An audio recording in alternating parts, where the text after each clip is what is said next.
বীর মুক্তিযোদ্ধা মতিউর রহমান রেন্টুর দ্বিতীয় বই অন্তরালে হত্যা করি প্রধানমন্ত্রী বইয়ের এই পর্বে রেন্টুকে হত্যা করিতে প্রধানমন্ত্রী বহুজনকে নিয়োজিত করিয়াছেন।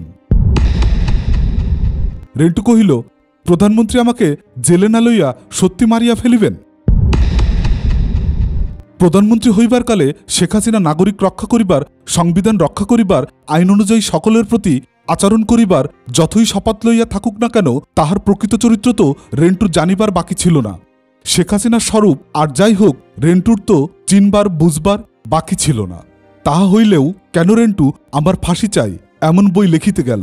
লেখিল তো লেখিল, শেখ হাসিনা যখন দোদান্ড ক্ষমতাশীল দেশের প্রধানমন্ত্রী তখনই লেখিল। দেশের ইঞ্চি পরিমাণ জায়গাও যখন প্রধানমন্ত্রী শেখ হাসিনার ক্ষমতার বাইরে রইল না, নিয়ন্ত্রণের বাইরে রইল না, রেন্টু তখনই আমার ফাঁসি চাই বই লেখিল, তখনই গোমার ফাঁস করিল। তবে কি রেন্টুর মরিবার স্বাদ হইয়াছিল? সে ভাবিল, গোপন তথ্য যদি প্রকাশ করিতেই হয়, শেখ হাসিনা প্রধানমন্ত্রী থাকাকালেই করিতে হইবে, তাহাতে যত ঝুঁকিই হয়, এমনকি মৃত্যুর ঝুঁকিও যদি হয়, সে ঝুঁকি লইতে হইবে। তা না হইলে মানুষের কাছে ইহা গ্রহণযোগ্যতা হারাইবে, আর গ্রহণযোগ্যতা হারাইলে তাহার কার্যকারিতাও হারাইবে। পরিচিতজন, শুভাকাঙ্ক্ষী, সর্বমহল হইতে তুমি খুন হইবে, তুমি খুন হইবে সংবাদ আসিতে থাকিল। রেন্টু ভিতরে ভিতরে দুর্বল হইতে শুরু করিল। একদিন বাইর হইতেই বাসার ভাড়াটিয়ার ঘরে ফোন করিলে রেন্টুর স্ত্রী ময়না জানাইল, বাসায় এসবি আসিয়া তোমাকে এবং আমার ফাঁসি চাই বই তল্লাশি করিয়া গিয়াছে। এই সংবাদ শুনিয়া রেন্টু ময়নাকে কহিল, এখনে তাড়াতাড়ি কাপড় চোপড় গোছাইয়া স্বর্ণলতা ও বনলতাকে সঙ্গে লইয়া কল্যাণপুরের কবিরদের বাসায় চলিয়া যাও। ওই বাসায় তোমাদের সঙ্গে আমার দেখা হইবে। বাসা হইতে সরাসরি কল্যাণপুর যাইবে না, বাসা হইতে লক্ষ্মীবাজার সোনালীদের বাসার সম্মুখে রাস্তা দিয়া ঢুকিয়া পিছনের রাস্তা দিয়া কালতাবাজারের দিকে যাত্রা করিবে। ইহাতে প্রধানমন্ত্রীর লেলিয়ে দেওয়া লোকেরা তোমার পেছন পেছন অনুসরণ করিতে পারিবে না। ময়না দুই কন্যা স্বর্ণলতা ও বনলতাকে সঙ্গে লইয়া কবিরদের কল্যাণপুরের বাসায় আসিল। ওই বাসাতে রেন্টুর সহিত তাহারা মিলিত হইল। প্রধানমন্ত্রীর লেলিয়ে দেওয়া খুনিঘাতকদের হাত হইতে বাঁচিবার জন্য এই বাসাতেই তাহারা সকলে আত্মগোপন করিয়া রইল। 13 জুন 2000 সাল রাত 8টার সময় প্রধানমন্ত্রী শেখ হাসিনার লেলিয়ে দেওয়া ঘাতক খুনি দল এই এলাকা ঘেরোয়া করিল। এই সংবাদ শুনিবার এবং ছাদ হইতে দেখিবার পর রেন্টু ছেঁড়া লুঙ্গি, ছেঁড়া পাঞ্জাবি, মাথায় ময়লা টুপি, হস্তে প্লাস্টিকের থালা লইয়া থালায় কিছু পয়সা রাখিয়া ভিক্ষুক বেশে উচ্চস্বরে আল্লাহ দে আল্লাহ দে বলিয়া ভিক্ষা করিতে করিতে স্ত্রী কন্যা ফেলিয়া ঘাতকদের সম্মুখ দিয়া চলিয়া গেল। যাইবার সময় এক ঘাতককে চিনিল। কবিদের কল্যাণপুরের বাসা হইতে পালাইয়া যাইয়া রেন্টু সবুজবাগে আলাউদ্দিনের বাসায় আসিয়া লুকাইয়া রইল। স্ত্রী কন্যাদের সহিত 3 দিন বিচ্ছিন্ন থাকিবার পর 16 জুন আলাউদ্দিনদের সবুজবাগের বাসায় তাহারা পুনরায় একত্রিত হইল। ওই বাড়ি আসিয়া তাহারা বড়ই কষ্টে পড়িয়া গেল। প্রথম কষ্ট হইল পানি নাই, বাহির হইতে পানি টানিয়া কার্য সমাধা করিতে হয়। মাত্র 2টি কক্ষের বাসা এটি। একটি কক্ষে আলাউদ্দিনরা স্বামী স্ত্রী ঘুমায়, অন্যটিতে খাওয়া দাওয়া করা হয়। কক্ষ 2টি আকারে খুব ছোট। বড় কষ্ট বড় কন্যা স্বর্ণলতা স্কুলে যাইবার জন্য এবং নিজ বাড়িতে যাইবার জন্য কাঁদিতে আরম্ভ করিল। ছোট কন্যা বনলতার 2-2.5 বছর বয়স হইয়াছে, নতুন হাঁটা শিখিয়াছে, নতুন ধরা শিখিয়াছে। যখন তখন বিনা নোটিসে আলাউদ্দিনদের বেডরুমে ঢুকিয়া যাইতেছে, যাহা খুশি ধরিতেছে, ছুড়িয়া মারিতেছে, ভাঙিতেছে। এই একটি কক্ষে সে বন্দী থাকিতে অপারগ। আলাউদ্দিনদের 2 জনের ছোট্ট একটি সংসার, তার উপর রেন্টুদের 4 সদস্যের এক বিশাল বোঝা। দাঁড়াইবার জায়গা নেই, বসিবার জায়গা নেই, শুইবার জায়গা তো প্রশ্নই আসে না। নানাবিধ সমস্যায় ইহারা জর্জরিত হইল। কষ্ট অসহ্য হইয়া উঠিল।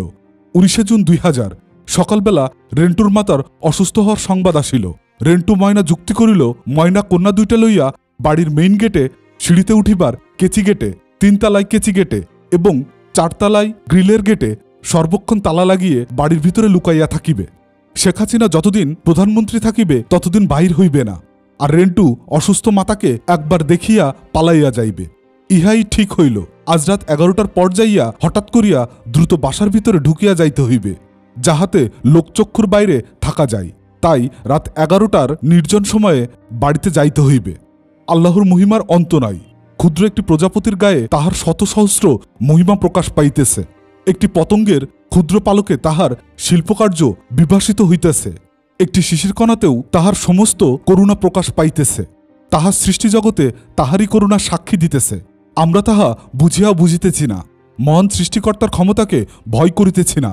সামান্য নড়াচড়া করিবার ক্ষমতা পাইয়া মহাপ্রভুর মহাক্ষমতার কথা ভুলিয়া যাইতেছি। ভবিষ্যৎ গর্ভে কি নিহিত আছে কে বলিতে পারে? কোন জ্ঞানীগুণীজন বলিতে পারিবেন এক পলকন্তে তিনি কি ঘটাইবেন? প্রধানমন্ত্রী কি তাহার কৌশলের অনুমাত্র বুঝিয়া তদরূপী কার্যে সক্ষম হইতে পারবেন? জগতে সকল কিছুই বুদ্ধির আয়ত্তাধীন, কিন্তু মহান আল্লাহ পাকের নির্ধারিত কার্যে বুদ্ধি অচল, শক্তি অচল, অক্ষম এবং অতি তুচ্ছ। কাহার জন্ম কোথায় কোন সময়ে হইবে, কাহার মৃত্যু কোন সময় কোথায় হইবে, জগৎ মালিক সর্বশক্তিমান আল্লাহ পাক তাহা নিশ্চয়ই নির্ধারণ করিয়া রাখিয়াছেন। জগৎস্রষ্টা মৃত্যু না দিলে বান্দাকে বাঁচাইতে চাইলে বান্দার জন্য পথ খোলা রাখিবেন, উপায় উদ্ভাবন করিয়া রাখিবেন। সে বান্দাকে হত্যা করা যাইবে না। কিন্তু হাই, প্রধানমন্ত্রী শেখ হাসিনার চক্ষু থাকিতেও অন্ধ। রেন্টুকে হত্যা করিতে প্রধানমন্ত্রী বহুজনকে নিয়োজিত করিয়াছেন। রেন্টুকে হত্যা করিবার নিমিত্তে তাহারা হন্যে হইয়া ঘুরিতেছে। প্রধানমন্ত্রী শেখ হাসিনার নিকট হইতে পুরস্কৃত হইবার আশায় তাহারা আগে কে হত্যা করিবে তাহারা নিজেদের মধ্যে এই প্রতিযোগিতায় লিপ্ত হইয়াছে। হাই, তাহারা মহাশক্তির কিঞ্চিত শক্তিও বুঝতে পারে নাই। সর্বশক্তিমান পূর্ণ কৌশলীর কৌশল রাষ্ট্রীয় ক্ষমতার দম্ভে তাহার ধারণাও করিতে পারিল না।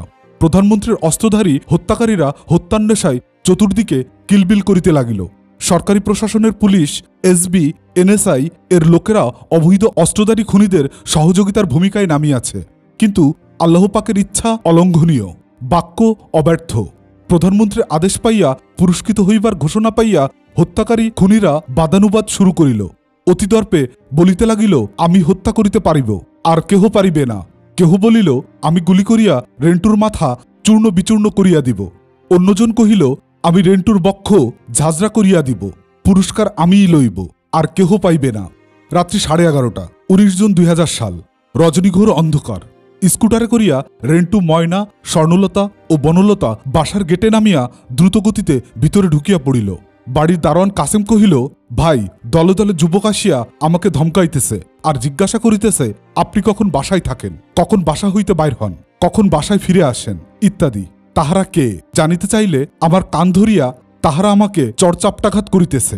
একথা শুনিয়া কিছু না বলিয়া রেন্টু সোজা 3 তলায় আসিয়া মাতার পায়ে চুম্বন করিল।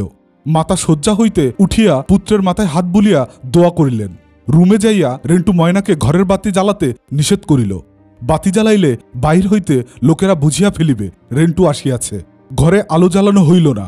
চিকন ছোট একটা মোমবাতি জ্বালাইয়া বাথরুমের দরজায় রাখিয়া তাহারা যৎসামান্য আলোর সাহায্যে সামান্য গোছগাছের কাজ শেষ করিয়া তাহারা শুইয়া পড়িল।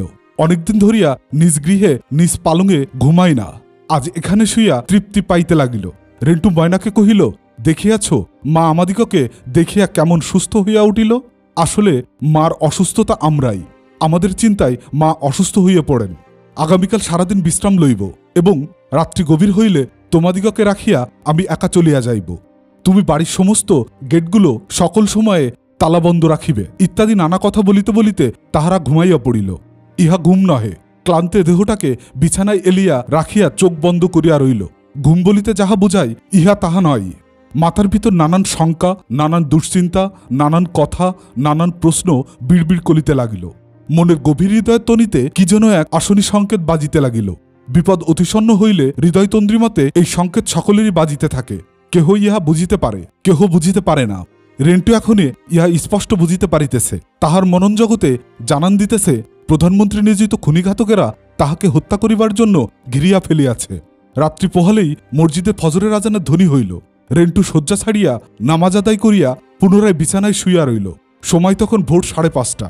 3 তলা হইতে কাজের মেয়ে সোমা আসিয়া ডাকিয়া বলিল, মামা, আপনাকে একটি লোক ডাকিতেছে। রেন্টু কহিল, আমি বাসায় আছি, তুই বললি কেন?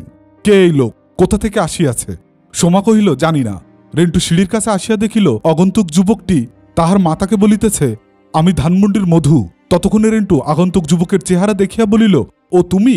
কি বিষয় ভাই, এত ভোরে তুমি আসিলে? মধুকে ভালো করিয়া লক্ষ্য রাখিয়া গ্রিলের তালা খুলিয়া তাহাকে ভিতরে ঢুকাইয়া আবার গ্রিলের তালা লাগিয়ে দিল। মধুকে রেন্টু চেহারায় ও নামে চেনে, কোথায় থাকে তাহাও শুনিয়াছে। সে ছাত্রলীগের ছেলে। মধু কহিল, ভাই, আপনাকে তো পাওয়াই যায় না। সকাল 7টায় আসিলে বলে নাই, রাত 10টায় আসিলে বলে নাই, দুপুরে আসিলে বলে নাই, বিকালে আসিলে বলে নাই, রাতে আসিলে বলে নাই। তাই আজ নাস্তা না খাইয়া এই 7 সকালে আসিয়াছি। গত কয়েকদিন ধরিয়া আমি আপনাকে খুঁজিতেছি। রেন্টু কহিল, হ্যাঁ, গত কয়েকদিন আমি বাসায় ছিলাম না। কিন্তু কিসের জন্য তুমি খুঁজিতেছ? মধু কহিল, না, তেমন কিছুই না, বহুদিন হইল দেখা হয় না তাই। রেন্টু কহিল, দেখা হয় না তাই দেখিতে আসিয়াছ? আমার সঙ্গে কেউ দেখা করিতে আসিতে পারে তাহা আমি তো চিন্তাও করিতে পারি না মধু।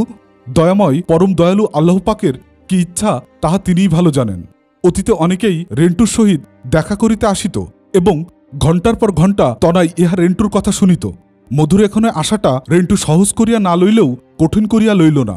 মধু কহিল, শেখ হাসিনা আস্ত একটা বিশ্বাসঘাতক বেইমান, আপনার সহিত বেইমানি করিয়াছে। আমাকে ছাত্রলীগের সভাপতি করিবার ওয়াদা করিয়াও করিল না। বেইমান নিমকহারাম। বেইমানি তাহার 1 নম্বরের পেশা ও নেশা। রেন্টু কহিল, তুমি আমার নিকট কেন আসিয়াছ? মধু কহিল, আমি তো এখন ব্যবসা বাণিজ্য শুরু করিয়াছি, তাই আপনার নিকট আসিয়াছি। স্ত্রী পরিবার লইয়া অর্থ অনাটনে রইয়াছি, কষ্টে রইয়াছি। রেন্টু কহিল, আমার নিকট? আমি নিজেই এখন বেকার জীবনযাপন করিতেছি। মধু কহিল, আপনার বড় দুলাভাই এলাহি বক্স সিটি কর্পোরেশনের প্রধান ক্রয় কর্মকর্তা, তাহার নিকট একটি চিরকুট লিখিয়া দিলে আমি ব্যবসা বাণিজ্য করিয়া চলিতে পারিতাম। রেন্টু কহিল, শুধু চিরকুট নহে, একটি লম্বা চিঠিও লিখা দিব, কিন্তু তাহাতে কোনো ফল হইবে বলিয়া মনে হয় না। আমি যতদূর জানি সিটি কর্পোরেশনের কাজ করিতে হইলে মেয়র হানিফের ইচ্ছা অনিচ্ছার উপর নির্ভর করতে হইবে। মধু কহিল, মেয়র হানিফ? ইহা তো কোনো বিষয় নহে, ইহা তো আমার অন্টুর ব্যাপার। মেয়রকে যাহা বলিব সে তাহাই করিবে। রেন্টু বিস্ময়ের সাথে কহিল, বলিতেছ কি? তবে অহেতুক আমার নিকট আসিয়াছ কেন? মধু কহিল, না, একটা চিরকুট লইয়া গেলাম, এই যা। এখন আর আমি ছোটখাটো ব্যবসায়ী নহে। এই কয়েকদিন আগেই আমাকে 10 কোটি টাকার সাপ্লাই আর 11.5 কোটি টাকার একটা কনস্ট্রাকশন কাজ দেওয়ার বিষয় চূড়ান্ত হইয়াছে। আমাকে যে কোনো ধরনের কাজ দিতে মেয়র হানিফ বাধ্য। আমার কর্মেই মেয়র হানিফ কাজ দিতে বাধ্য হইবে। রেন্টুর মনে খটকা লাগিতে লাগিল। সে মনে মনে ভাবিতে লাগিল, মধুর কথাগুলো কেমন খাপছাড়া ঠেকতেছে, অসংলগ্ন, অসামঞ্জস্য লাগিতেছে। এই বলিতেছে অর্থের অভাবে আছি, কষ্টে আছি, আবার বলিতেছে কোটি কোটি টাকার কাজ চলিতেছে, মেয়র হানিফ তাহাকে কাজ দিতে বাধ্য। আবার রেন্টুর কাছে একটি চিরকুটের জন্য নাস্তা না খাইয়া এই সাত সকালে আসিল। আসলে মধুর কোন কথাটা সঠিক তাহা রেন্টু বুঝিয়া উঠিতে পারিতেছে না। এমন সময় রেন্টুর মা কাজের মেয়ে সোমার হাতে মধুর নাস্তার জন্য পরোটা, ডিম ভাজি এবং চা পাঠালেন। রেন্টু কহিল, মধু, নাস্তা খাও। মধু কহিল, না, আমি নাস্তা খাইয়া আসছি। রেন্টু কহিল, আরে, এই নাস্তা তোমার জন্য আমার মা নিজ হাতে বানিয়া পাঠাইয়াছেন। তোমার ভাবি এখন ঘুমাইতেছে, তুমি বলিয়াছ নাস্তা না খাইয়া আসিয়াছ, তাই আমার মা তোমার জন্য নাস্তা বানাইয়াছেন। মধু বলিল, না, আমি নাস্তা খাইয়া আসিয়াছি। রেন্টু বলিল, তুমি না আসিয়া আমার মার সম্মুখে বলিলে আজ নাস্তা না খাইয়া আসিয়াছি? মধু বলিল, তাই নাকি? আসলে কি বলিতে কি বলিয়া ফেলিয়াছি। রেন্টু বলিল, লও, নাস্তা খাইয়া লও। মধু বলিল, না, আমি নাস্তা খাইব না। রেন্টু বলিল, আরে, আজ না হয় নাস্তা 2 বার খাইলা, খাও। মধু বলিল, না না, আমি খাইতে পারব না। রেন্টু বলিল, একবার খাইয়াছ বলিয়া আরেকবার নাস্তা খাওয়া যাইবে না? আমার মা নিজ হস্তে তোমারই জন্য নাস্তা বানাইয়াছেন, আর তুমি তা খাইবা না? আরে বোকা, মুরব্বীর কথা ভাইবাই না হয় খাও। মধু বলিল, ঠিক আছে, ঠিক আছে, আমি চা পান করিব। রেন্টু বলিল, ঠিক আছে, নাস্তা আমি একাই খাই। কথার শব্দ পাইয়া পাশের ঘর হইতে রেন্টুর শিশুকন্যা বনলতা ঘুম হইতে উঠিয়া সোজা রেন্টুর কোলের ভিতরে আসিয়া বসিল। রেন্টু বলিল, এইটা আমার ছোট কন্যা, আমি দয়াময় পরম দয়ালু আল্লাহ পাকের নিকট ইহাকে চাইয়া আনিয়াছি। প্রধানমন্ত্রী যখন আমাকে আর তোমার ভাবিকে সরকারিভাবে অবাঞ্ছিত ঘোষণা করিলেন, তখন আমি সিদ্ধান্ত নিয়েছি আমরা আর শেখ হাসিনার নিকট ফিরিয়া যাইব না। আমরা তাহার গোপন কথা পুস্তকাকারে ফাঁস করিয়া দিব, তাহার বিরুদ্ধে লড়াই করিব। এই লড়াইয়ে আমার একটি কন্যা সন্তান যথেষ্ট নহে। তখন দয়াময় পরম দয়ালু আল্লাহ পাকের নিকট আরেকটি সন্তান প্রার্থনা করিলাম। দয়াময় দয়া করিয়া আমাদেরকে এই সন্তান দান করিলেন। মধু কহিল, আর বলিবেন না, শেখ হাসিনা একটি প্রতারক ছাড়া আর কিছুই নহে। ছাত্রলীগের সভাপতি করিবে বলিয়া আমাকে দিয়া কত কাজ করাইয়াছে, কত অস্ত্র দিয়া কত জায়গায় সন্ত্রাস করাইয়াছে, অথচ আমাকে ছাত্রলীগের সভাপতি করিল না, কথা দিয়ে কথা রাখিল না। রেন্টু কহিল, জানো মধু, এইসব কাহিনী প্রকাশ করিয়া আমি একটি বই লিখিয়াছি। মধু, তাই নাকি? কই দেখি, বইটা দেখি। রেন্টু কহিল, বইটা এই মুহূর্তে বাসায় নাই। এই গ্রন্থে আমি প্রধানমন্ত্রী শেখ হাসিনার অনেক গোপন কাহিনী ফাঁস করিয়া দিয়াছি। আমি শুনিয়াছি, জানিয়াছি এবং দেখিতেছি প্রধানমন্ত্রী শেখ হাসিনা আমাকে হত্যা করিবার চেষ্টা করিতেছেন। আল্লাহ পাক বাঁচায় রাখিলে তো আর হত্যা করতে পারবে না। মধু কহিল, ভাই, আমাকে একটা বই দিন। আপনার কথা শুনিয়া আমার দারুণ আগ্রহের সৃষ্টি হইয়াছে, আমাকে একটা বই দিন। রেন্টু কহিল, সত্যি আমার নিকট এখন বই নাই, থাকিলে আমি তোমাকে অবশ্যই দিতাম। মধু, তুমি কি বিবাহ করিয়াছ? মধু, করিয়াছি। রেন্টু কহিল, বাচ্চা হইয়াছে? মধু কহিল, এক মেয়ে। রেন্টু কহিল, আমার 2 মেয়ে, তোমার 1 মেয়ে। মেয়েই ভালো, মেয়ে না হইলে বাবার আদর বোঝাই যায় না, স্বাদও বোঝা যায় না। এই যে দেখো না, ঘুম হইতে উঠিয়া মায়ের খোঁজ নাই, সোজা বাবার কাছে আসিয়া হাজির। মধু কহিল, আমি একটু বাথরুমে যাব। রেন্টু কহিল, চলো, ওই যে সোজা বাথরুম। মধু বাথরুমে গেল। মধুকে প্রথম হইতেই কেমন অস্থির চঞ্চল মনে হইতেছে। মধু কথা বলিতেছে ঠিকই, কিন্তু তাহাকে স্বাভাবিক সুস্থ মনে হইতেছে না। কি একটা অস্থিরতা, একটা অস্বাভাবিকতা তাহার ভিতরে বিরাজ করিতেছে। এ তো কথার মাঝেও মনে হইতেছে মধু তাহার ভিতরে কিছু একটা লুকাইয়া রাখিয়াছে, যাহা সে বলিতেছে না। বাথরুম হইতে মধু বাহির হইয়া আসিল, কিন্তু মধুর প্যান্টের চেইন খোলা। মধু সোফার উপরে বসিল, প্যান্টের খোলা চেইন হাঁ করিয়া রইল। খোলা চেইনের ফাঁকা দিয়ে তার জাঙ্গিয়া দেখা যাইতেছে, কিন্তু এইদিকে তাহার কোনো খেয়াল নাই। মধু কহিল, আপনি বাইরে যাইবেন কখন? কোথায় যাইবেন? কখন যাইবেন? রেন্টু কহিল, না, আমি আজ বাইরে যাব না। মধু কহিল, সারাদিন ঘরেই থাকবেন? রেন্টু কহিল, তোমার প্যান্টের চেন লাগাইয়া লও। মধু থতমত খাইয়া, ও। রেন্টু কহিল, আমি আজ বাইরে যাব না। কেন, তুমি কি কোথাও যাইতে চাইতেছ? মধু কহিল, না, এমনিতেই জিজ্ঞাসা করিলাম। রেন্টু কহিল, আচ্ছা মধু, প্রধানমন্ত্রী আমাকে জেলে না লইয়া সত্যি মারিয়া ফেলিবেন? মধু কহিল, না না, শেখ হাসিনা হত্যা করিবার লোক পাইবে কোথায়? কে শেখ হাসিনার কথা শুনবে? শেখ হাসিনা বলিল, হত্যা করিয়া ফেলো, আর এমনি একজন আইসা হত্যা করিয়া ফেলিবে? ইহা হইতে পারে না। কে শেখ হাসিনার কথাই মানুষ খুন করিবে? আমাকে কহিলে আমি তো শুনব না। ইহা হইতেই পারে না। প্রধানমন্ত্রী চাইলেও কেউ আপনাকে খুন করিতে আসিবে না। যে আপনাকে খুন করিবে তাহার লাভ কি? আপনি নিশ্চিত থাকতে পারেন, এমন কিছু করিতে চাইলে করিতে পারবে না। আপনি কি বাইরে যাইবেন না? রেন্টু কহিল, না, আমি বাইরে যাইব না, তবে শুধু বাসার বিপরীত দিকের সিমেন্টের দোকানে ফোন করিতে যাইব। মধু বলিল, আপনার বাসার ফোন কি হইল? রেন্টু কহিল, আমার বাসার ফোন ওই শেখ হাসিনার সরকার টেপ রেকর্ডার ফিট করেছে, তাই বাসা হইতে ফোন করা ঠিক হবে না। মধু কহিল, ও, ফোন করিতে যাওয়া ছাড়া আজ আর বাইরে যাবেন না? রেন্টু কহিল, না, আজ আর আমি বাইরে কোথাও যাব না। আচ্ছা মধু, যদি বড় ধরনের লোভ বা টোপ প্রধানমন্ত্রী দেন, তাহলে তো কেউ না কেউ আমাকে হত্যা করিতে রাজি হইতে পারে। মধু কহিল, আরে না, কাহারও মাথা খারাপ হয় নাই। রেন্টু একখানা চিঠি লিখিয়া মধুকে দিল। মধু চিঠিটা লইয়া চলিয়া গেল। এমন তাচ্ছিল্যতার সহিত সে চিঠিখানা লইল যে তাহাতে বুঝিতে অসুবিধা হইল না যে এই চিঠিখানার কোনো মূল্য নাই, গুরুত্ব নাই। গত 10 দিন পলাতক থাকিবার সময় রেন্টুর কাপড় চোপড় সবই ময়লা হইয়া গিয়াছে। এসব জামাকাপড় ধুইয়া পরিষ্কার করিয়া সঙ্গে লইয়া রাতের আধারে আবার পালিয়া যাইবে, এই চিন্তা হইতেই কাপড় ধুইবার জন্য রেন্টু ছাদে উঠিল। সে ছোটবেলা হইতে নিজের কাপড় নিজেই ধুইয়া থাকে। কাপড় ধুইবার জন্য ছাদে একটি বিশেষ ব্যবস্থাও রইয়াছে। রেন্টুদের বাসার ভৌগোলিক অবস্থান হইল বিকে দাস রোড, ঢাকা হইতে নারায়ণগঞ্জ যাইবার এক সময়ের মেইন রোড। এই বিকে দাস রোডের উত্তর পাশের 62 নম্বর বাড়িটি রেন্টুদের। রাস্তার দক্ষিণে মহল্লার অন্যদের বাসা। দক্ষিণের এই সকল বাসার পেছনেই ঢাকার ঐতিহ্যবাহী বুড়িগঙ্গা নদী। বুড়িগঙ্গা নদীর তীর ঘেঁষেই রেন্টুদের মহল্লা। বিকে দাস রোড হইতে বুড়িগঙ্গা নদী দেখা যায় না, বোঝাও যায় না যে ইহা নদীর কূল। রেন্টুর মনটা ভীষণ উতলা, উদ্বিগ্ন, উৎকণ্ঠিত হইয়া আছে। চারদিক হইতে প্রধানমন্ত্রী শেখ হাসিনার নির্দেশে খুনিঘাতকেরা রেন্টুকে হত্যা করিবার জন্য ঘেরিয়া ধরিয়াছে। ছাদে উঠিয়া রাস্তার দিকে যাইতেই সে দেখিল 2টি যুবক তাহাদের বাসার উল্টো দিকে দাঁড়াইয়া বাসার প্রতি তীক্ষ্ণ দৃষ্টি ফেলিয়া রাখিয়াছে। রেন্টু যুবক 2টির চক্ষু এড়াতে পারিল না। তাহারা তাহাকে দেখিয়া ফেলিল। 3টি মোটরসাইকেল করিয়া 7 জন আরোহী রেন্টুদের বাসার সম্মুখে থামিল। প্রথম মোটরসাইকেলে 3 জন, দ্বিতীয় মোটরসাইকেলে 2 জন, তৃতীয় মোটরসাইকেলে 2 জন, মোট 7 জন আসিল। দণ্ডায়মান যুবক 2টি রাস্তার অপার পার হইতে মোটরসাইকেলের কাছে আসিয়া দাঁড়াইল। সকলে মিলিয়া কিছু একটা পরামর্শ করিতে লাগল। এখনই বাসার ভিতরে ঢুকিয়া আমাকে মারধর করিয়া সকলের সম্মুখে গুলি করিয়া রেন্টুকে হত্যা করিবে, না অপেক্ষা করিবে, বাইরে আসিলে তারপর হত্যা করিবে। তাহারা কি এই পরামর্শ করিল কিনা তাহা জগৎশ্রেষ্ঠ মহান আল্লাহ তাআলা আর উহারা ভিন্ন কেউই জানল না।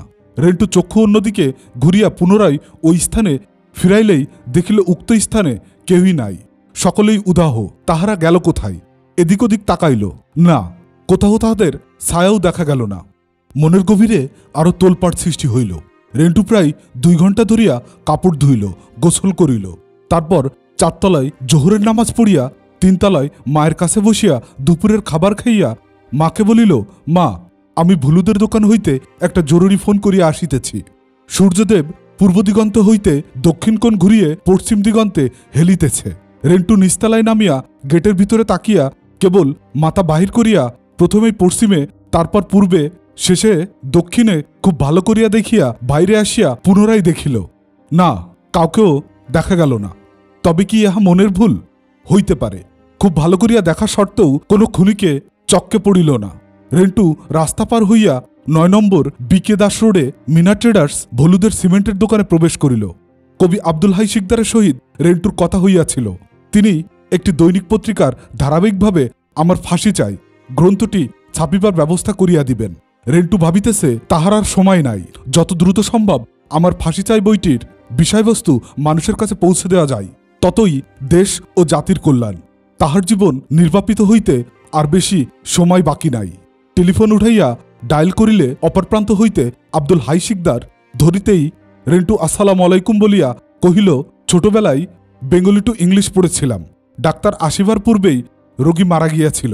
এখনো দেখিতেছি আমার ফাঁসি চাই গ্রন্থ পত্রিকায় ছাপিবার আগেই লেখক নিহত হইবে, অথচ আপনি আমার ফাঁসি চাই গ্রন্থটি কোনো পত্রিকায় এখনো ছাপাতে পারিলেন না। এদিকে আমি যে কোনো মুহূর্তেই খুন হইয়া যাইব। খুনিরা আমার চতুর্পাশ ঘিরিয়া ফেলিয়াছে। তাড়াতাড়ি ছাপিবার ব্যবস্থা করেন। অন্তত খুন হইবার আগে পত্রিকায় ছাপা হইয়াছে দেখিয়া মরি। কবি আব্দুল হাই শিকদার তার স্বভাবজাত ভঙ্গিমায় হাসিয়া কহিলেন, না না, মরিবেন কেন? আমি তাহার আগেই পত্রিকায় আপনার বই ছাপাব। রেন্টু কহিল, তাহা দেখিয়া যাইবার আমার ভাগ্য রইয়াছে কিনা তাহা আল্লাহ পাকই বলিতে পারেন। সে দোকানের দেয়ালের দিকে মুখ করিয়া রাস্তার দিকে বিট দিয়া ফোনে কথা বলিতেছিল। কবি আব্দুল হাই শিকদার কি বললেন বা কিছুই বললেন না, কিংবা ফোন রাখিয়া দিলেন, ইহা বুঝিবার কোনো সুযোগ রইল না, অবকাশ থাকিল না। ঠাস ঠাস করিয়া গুলির শব্দ হইল। দয়াময় পরম দয়ালু আল্লাহ পাক তাহার বান্দাকে বাঁচাইয়া রাখিতে চাইলে কেউই সে বান্দাকে হত্যা করিতে পারে না। দয়াময় আল্লাহ তাআলা তার বান্দার বাঁচিবার পথ খোলা রাখেন, উপায় উদ্ভাবন করিয়া রাখেন, আক্রান্ত বান্দাকে সকল প্রকার সিদ্ধান্ত দিয়ে থাকেন। মুহূর্তের মধ্যেই আল্লাহ পাক রেন্টুর ভিতরে এই চিন্তা ও বোধ জন্ম দিলেন, ইহারা খুনি, তোমাকে খুন করিতে আসিয়াছে। বাঁচিতে চাইলে ইহাদের উপর পাল্টা আক্রমণ করিয়া ইহাদের অস্ত্র কাড়িয়া লইয়া ওই অস্ত্র দ্বারা উহাদের হত্যা করিয়া বাঁচিতে হইবে। অন্তরালে হত্যাকারী প্রধানমন্ত্রী বইটির অডিও বুক নিয়মিত শুনতে চ্যানেলটি সাবস্ক্রাইব করে সঙ্গে থাকুন। ভালো থাকবেন।